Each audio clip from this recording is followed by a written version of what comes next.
Guys, welcome to a day in my vlog. Ayan nga pala guys, hindi nga pala ako nakapag-video kaninang umaga ng pag-gising ko. Yung na-videohan ko po dyan is yung kadadating ko lang po ng hapon dito. Yan po yung ginawa ko is nagtaob muna po ako ng mga hinugasan po ng ate ng asawa ko. Ayan nga pala guys, yung ginagawa ko pakauwi ko talaga galing sa pagpapataya ng loting. Tsaka guys, yung ginagawa ko dyan is nahugasan ko muna yung kaldero kasi magsasaing na muna kasi anong oras na rin kasi. At tsaka guys, pagkatapos ko dyan magsaing is naglinis muna ako. Pakalinis ko habang iniintay kong maluto yung sinaing ko is basta kung ano na lang ginagawa ko para ipaglibangan.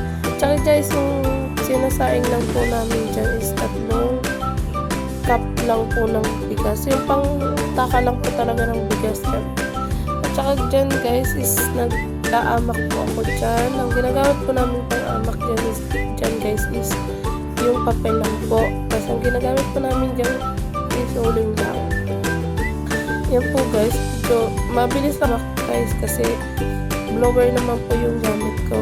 Tsaka baka guys magtanong kayo bakit yung nga pala yung uniform namin sa STL po. Tsaka magpasensyaan nyo na guys dyan video mga tuwano kasi ginagawa ko guys, inuhugasan ko na yung bigas. Pakahugas ko dyan ng bigas ay sinalang ko na agad-agad dito sa kalan. At pagkatapos namin guys magsaing is pumunta nga pala kami sa food house. Doon nga pala kami guys mahilig pumili ng ulam. Gamit pala nga namin guys itong sasakyan. This is yung tricycle ng asawa ko. Yan nga pala yung food house, yung green na yan. Tsaka guys, napakasarap talaga dito ng ulam. Marami kang pagpipilian, pero yung nabili nga pala namin dito guys is yung igado at tsaka yung adobo lang po yung napili namin kasi yun ang gustong pabili ng asawa ko. Yan nga pala guys yung mga ulam nila dito. Marami kang pong pagpipilian dito. At yan guys, ang order nga pala dyan ng ulam nila is 70. Pwede ka rin maka-order dyan ng kalahati lang kung yun lang din yung kaya ng budget nyo. Yan guys, inaantay ko na lang dyan nga pala bigay sa akin yung ulam. Yan nga pala dyan guys. Tsaka pwede ka rin guys humingi dyan ng sabaw para tsaka pagka bili ko namin ng bigas is dinaanan ko namin yung anak ko para umuwi na at sabay-sabay kaming kumain. Yan nga pala guys, is pauwi na kami yan dito. Diyan nga balik guys yung bahay namin. Shoutout ko lang pala dyan. Pakauwi namin dyan guys is inasikaso agad namin yung pagkakainan namin. Nilagay ko na rin dyan yung mga plato, yung asawa ko nugasan yung kamay ng anak ko. At ako naman is busy dyan maghain ng kanin dyan sa asawa ko at saka sa anak. Dalawang ulam nga pala guys palagi binibili namin kasi pag di ko nagustuhan yung isa tapos basta gusto ko yung binili ni Mr. o pinili ni Mr. yung di yung kakainin ko. Ang ginawa nga pala dyan ni Mr. salin niya ng pinagpapagtig sa bala galing sa at guys huwag nyo na pupansin yan na medyo maingit talaga yung anak ko kasi kasama ko siya ngayon ng pag-voice over ko. At yan nga pala is sorry hindi ko dyan na guys na mainit pa pala yung kanin sa ilalim kaya yung anak ko hindi may pinta kung anong mukha. Yan nga guys is gusto ng anak ko dyan yung adobo kasi napakasarap talaga.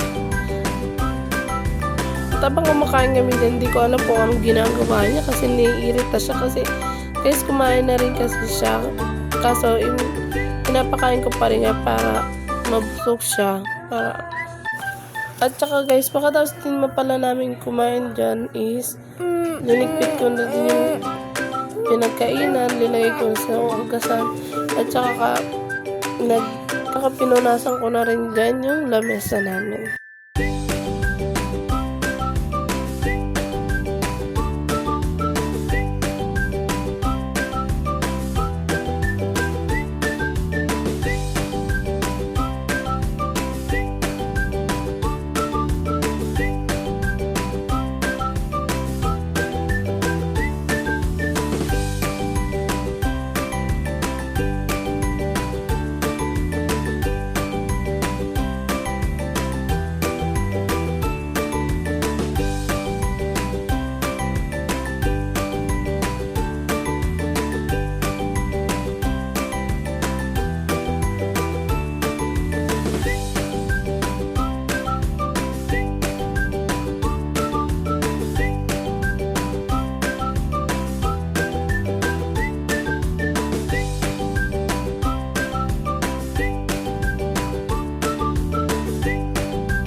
nga guys is naglalambing na dyan yung anak ko. Siguro busog na siya. Gusto niya na bumaba sa inuupuan niya.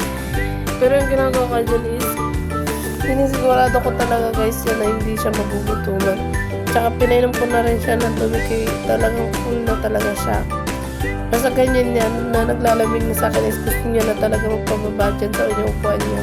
It means busog na siya. Then nga guys, di ko na malayang bigla niya dyan kinuha yung baso na puno ng tubig yan tuloy na basa siya. Yan, pinababa ko na siya dyan guys. Kasi naiirita na siya sa mukha ko, joke. Tapos na kaming kumain. Hanggang dito na lang guys. Sana supportahan niyo po ako. Bye-bye!